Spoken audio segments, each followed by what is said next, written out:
Hi, in this video I will show you yet another way to calculate delta H of reaction. This time we are going to use bond dissociation enthalpies. Sometimes people will say bond dissociation energies, which is fine, it's BDE, and we are going to use those values to get the delta H of the reaction.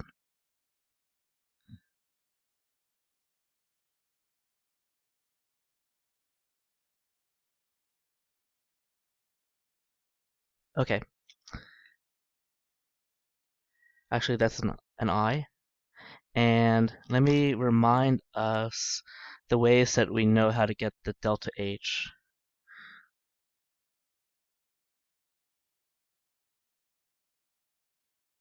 Delta H enthalpy of a given reaction.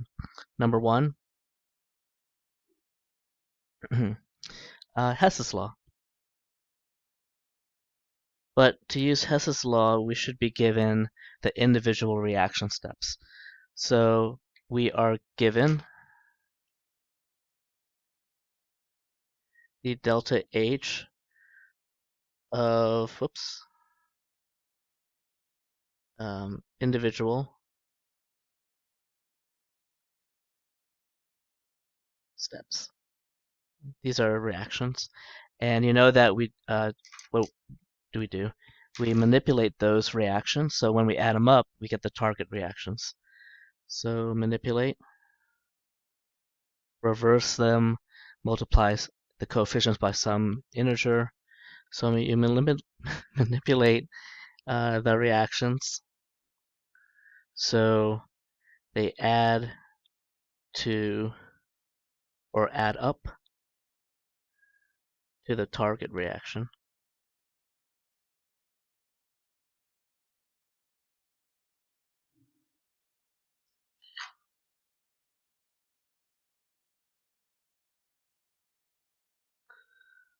Okay, and you'll remember those rules where if you reverse the reaction, you actually take the opposite sign of its delta H.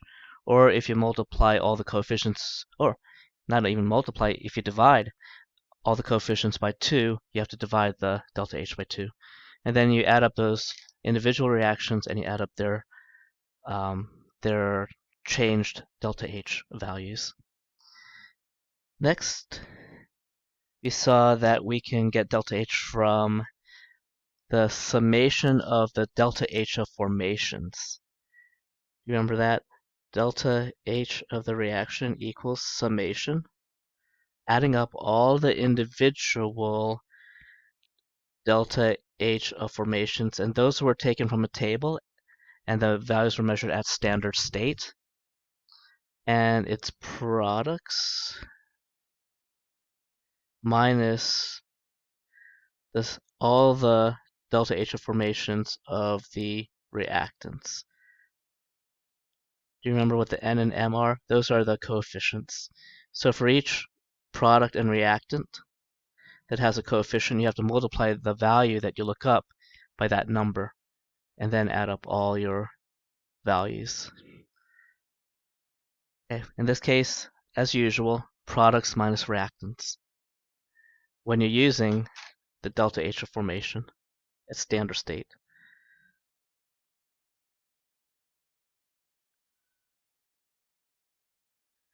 Those values you would want to look up on a table.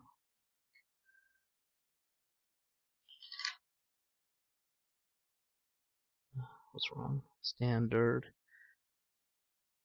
states. And then in this video, we're going to learn a third way. The third way is going to be using bond dissociation energies. I'll give you the equation later after we look at the table. Did I say energies? See, I learned it as bond dissociation energies. The textbook that I'm using right now calls it bond dissociation enthalpies. And really it is a delta H, and we'll just put here BDE. Okay, we're going to look at those values right now in the table. Let me just put in my notes that we look at a table of BDE values. Let me show you that. Okay, great. What do we notice? We have a column of bonds, and we have a column of bond enthalpies.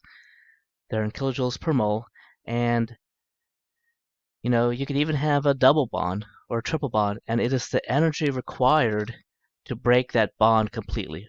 So in this case, this NO double bond, it's 607 kilojoules per mole of energy to break completely this bond right here. Okay. There is a note, and it will be important for us actually, this cross, because that is a carbon-oxygen bond dissociation energy, but if it's part of carbon dioxide, it actually is a little bit higher. It's 799. Okay, let me jot down a couple of notes, and then I'll give you the actual equation, because it's a little bit tricky, the equation. Okay, a couple things that I saw from the table is that, well, A, or bullet point, BDE is energy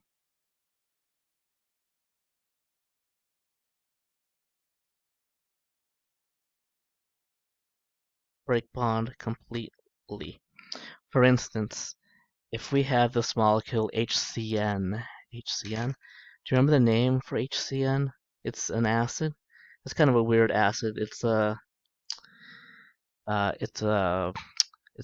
a binary acid, but it's not oxy acid either. But it comes from cyanide. This is cyanic acid. Just like if it was HCl, oh no, hydrocyanic acid. Because if it was HCl, it would be hydrochloric acid. You need the hydro if it's not an oxy acid. Good review. The energy, you want to know the energy it takes to break this bond, the HC bond, but also this bond here. So if you're given an equation, HCN, you actually got to know the Lewis structure. Because that carbon-nitrogen bond, you need to know if it's single, double, or triple, because all of those have different bond dissociation energies. Got to know Lewis structures. And you will review those if you're a little bit unsure about that. Bullet point number 2, units are in kilojoules per mole. Okay, that's pretty standard.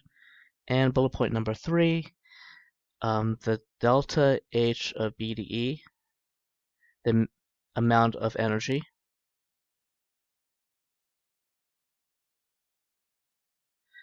to break the bonds, always positive. Okay. Take a look at those 3 bullet points, and we'll go back to the table briefly. To break the bond completely, whether it's a single, double, or triple, you need to know that by the Lewis structures, kilojoules per mole, and always positive. One last time, and then we'll probably do a couple of examples. All right, do you see that N? What was the? I need the CN triple bond. Wow. Oh, here it is. CN triple bond. Okay, so they do have it. Oh, by the way, does this trend make sense? CN single bond, CN double bond, CN triple bond. Look at the bond dissociation energies. They actually get higher. Which do you think is stronger? By the numbers in BDE table, CN triple bond is stronger. All right, I would like to actually write that down.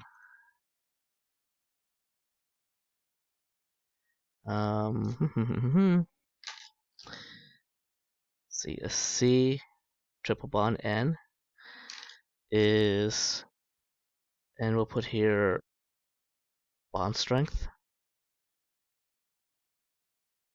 greater than a C double bond N greater than a C single bond N. Okay. Let me give you the equation. We'll talk about it for a bit, and then we will do, I have two examples actually set up for us.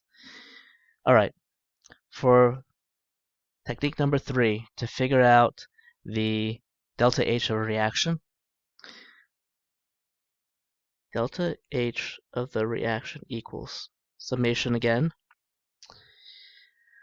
All right, this is the delta H. Let me just double check. I want to see how they, okay. They don't put delta H, they just put BDE. So and that's fine. On the table, it literally says bond dissociation enthalpies, so you gotta pick up those numbers. So you gotta sum up those numbers. The BDE,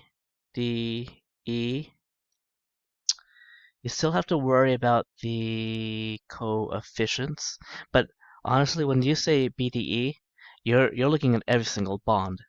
Okay, so I'm not gonna worry about coefficients. I know this is a little bit semantics, but you'll see what I mean in just a bit. Okay, enough stalling. This is where I get turned around. It's actually BDE of bonds broken. And that's, in my mind, the bonds broken in the reactants minus the BDE of bonds in the products.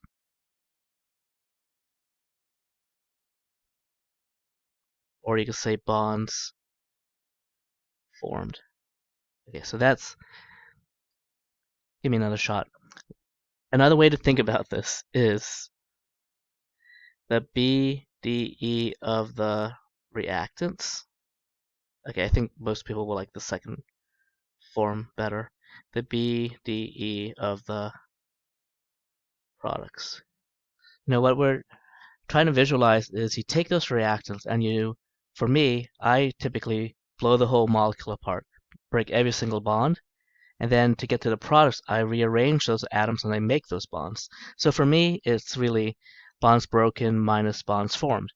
But you know, you're picking up positive values in the table, just pick up the values for the reactants, add them up, minus the values for the products after they've been added up. Okay. Let me box these off, and before we get to the problems, let me show you an example on how to think about the bonds broken and the bonds formed, and also what to do. Well, no. Let me show you that example first. Okay. For instance, if I have formaldehyde, and formaldehyde, actually, let me just double check the equation one more time. Okay. For formaldehyde, we have this molecule, and because we haven't drawn Lewis structures in quite a while, I'm going to practice and make sure I also be able to draw the lone pairs. Plus H2 diatomic, and this is a reaction that you may not be familiar with. This is a type of organic synthesis reduction, but maybe you can see where the two hydrogens go. One went on oxygen, one went on carbon. All right. So when I have this reaction, everything in blue, I'm going to show you what bonds I'm breaking. I'm breaking this bond, I'm breaking this bond, and I'm breaking this bond. And I'm breaking this bond. So those are all the bonds I break in the reactants.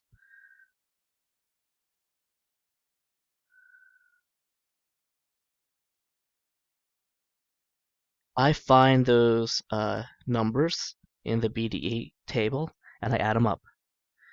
Okay, and then I look at all the bonds that I make. All these atoms are now apart. Now I put them together in a different pattern, and I've made this bond, this bond, this bond, this bond, and this bond. So these are bonds made. and I'm going to find all the numbers, positive numbers for these bonds, add them up, and again, let me give you the equation one more time, the one that I think most people will prefer.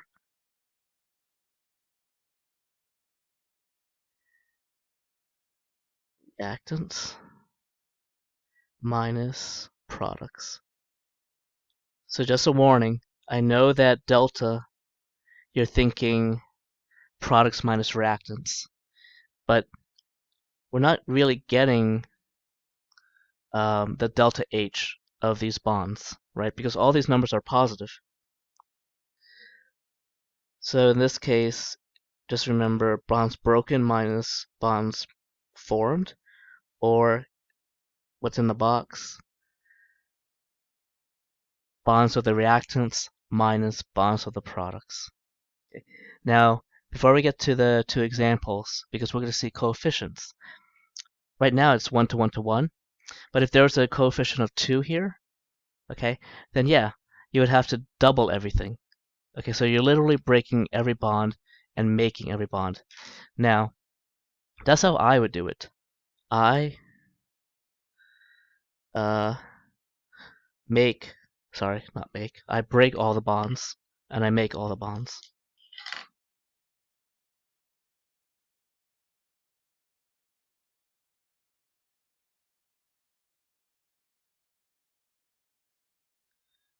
Some people like to look at the net bonds made. I don't like doing that. For instance, some people will say, well, under closer analysis, the left side has 2 carbon-hydrogen single bonds, and the right side has at least two carbon-hydrogen single bonds. So there's a net of 1 carbon-hydrogen single bond, so they don't worry about breaking these 2 bonds. They'll just keep them in their mathematical equation and just account for this third one. I feel like that you could easily lose track of what you're actually not breaking. So I like to break all bonds and then make all bonds, even though I'm making some of the same bonds that I've had before. Understood? And then over here, just for my comfort, I'm gonna say warning. It's reactants minus products. One of the few cases where you'll have reactants minus products. Almost every delta is products minus reactants, or final minus initial, etc. Okay, I am done talking. Why don't you look at this first problem, example number 1, and all the information you need is there. You have an equation. Part A. This is review. Draw Lewis structures for all the molecules including lone pairs and formal charges. Draw the molecule twice if it has a coefficient of 2, because I want to visualize every single bond that we are going to break. Then calculate the delta H of reaction in kilojoules per mole, and I gave you the BDEs for each of these compounds. I named them. If you want to pause the video, you don't have to look up anything, any numbers at least. You may want to look up Lewis structures just in case you are unsure about that. Try your best and give an answer, and then when you have it, go ahead and unpause. Okay, let me take care of part A, draw Lewis structures, and I do want to draw the molecule twice if it has a coefficient of 2. Carbon monoxide is odd. Carbon monoxide actually has what's called formal charges.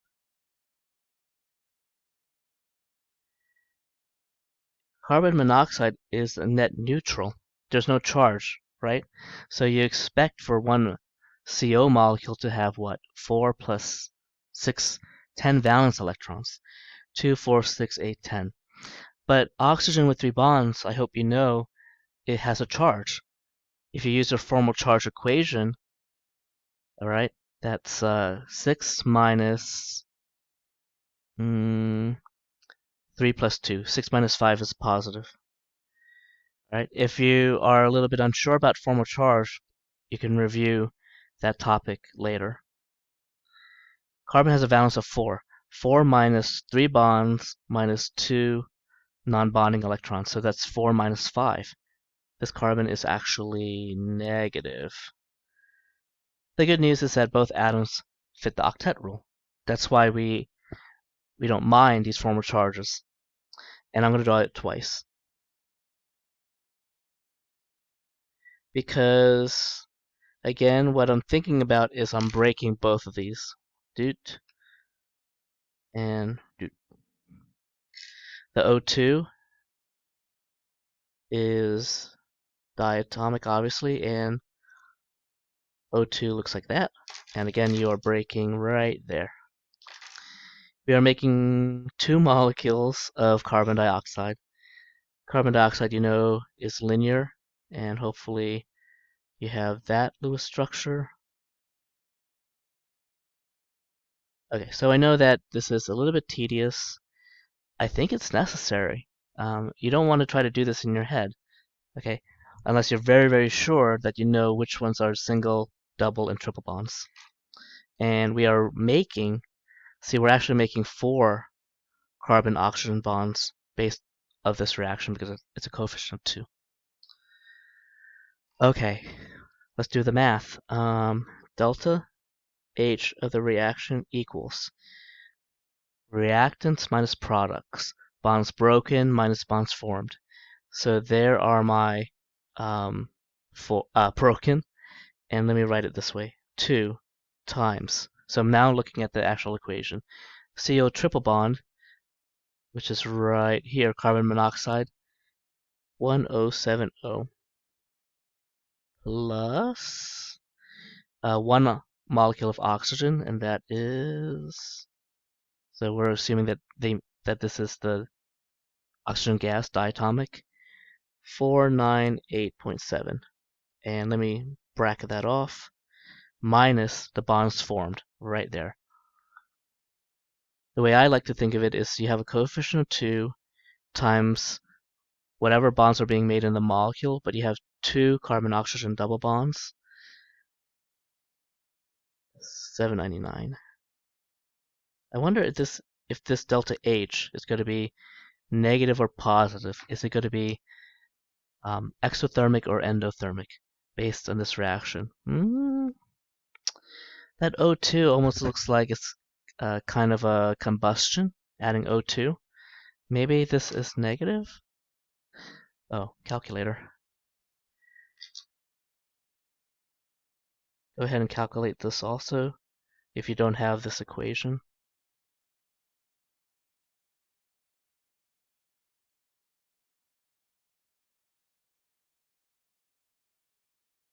Negative.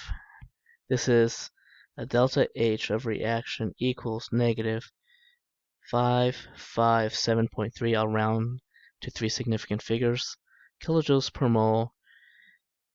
For the greater, make sure you have units, make sure you circle your answer. And it's reasonable because we are thinking of this somewhat like a combustion reaction. You know, you have no water because you have no hydrogens.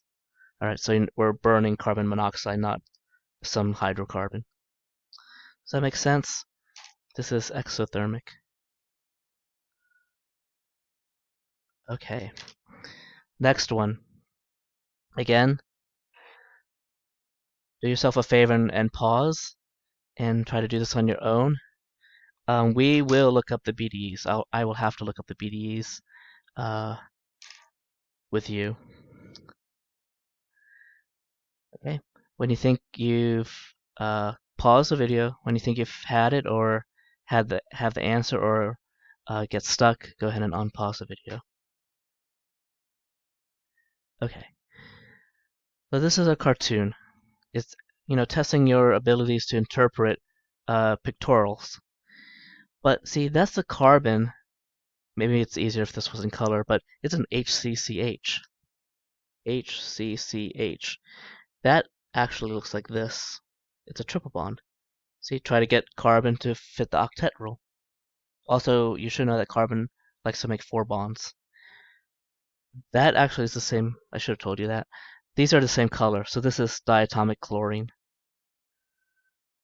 Let's see if it's balanced, if it makes sense. Alright, so carbon, carbon. Did you know? Again, my apologies. I should have color coded this. Let me do green for the chlorine, because actually there's a chlorine here and a chlorine here. Okay. Why don't you pause the video now if you didn't understand that, and go ahead and do this problem. Okay. We have this and chlorine up here. Chlorine, hydrogen, hydrogen. Okay, keep an eye on that. Let us go to the BDE table because we have a couple of bonds we need to pick up. The first one is a CH bond 414. What I'm doing is I'm drawing a dotted line through the carbon-hydrogen bond, and I'm putting 4, what is it? 414. We need a carbon-carbon triple bond, 812.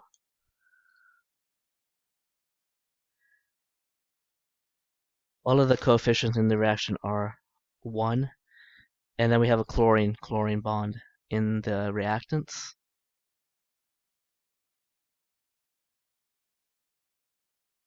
Oh my goodness, where is it? Help. Oh, here it is, 242.7.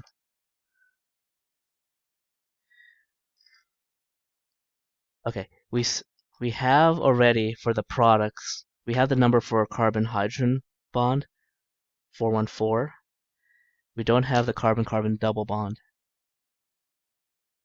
620.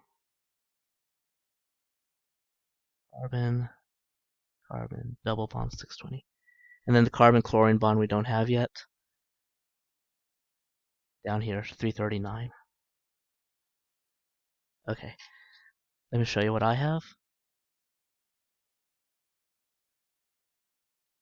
Okay.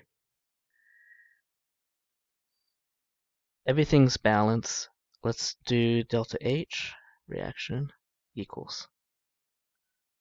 Alright, so everything's kind of written out. We actually have 2 times 414 for the 2 carbon-hydrogen bonds, plus 812 plus 242.7 minus, let's put this into brackets. We have 2 times 339 for the carbon-chlorine, plus 2 times 414 for the carbon-hydrogen, plus 620 for the carbon-carbon, carbon-carbon double bond, and 2 times equals plus 812 plus 242.7 equals, can I do this all in one line? Minus 2 times 339 plus 2 times 414 plus 620, close brackets or close parentheses, minus 243.3, round to 243 kilojoules per mole. Circle your answer. Be confident. This is under 30-minute video. I will see you later.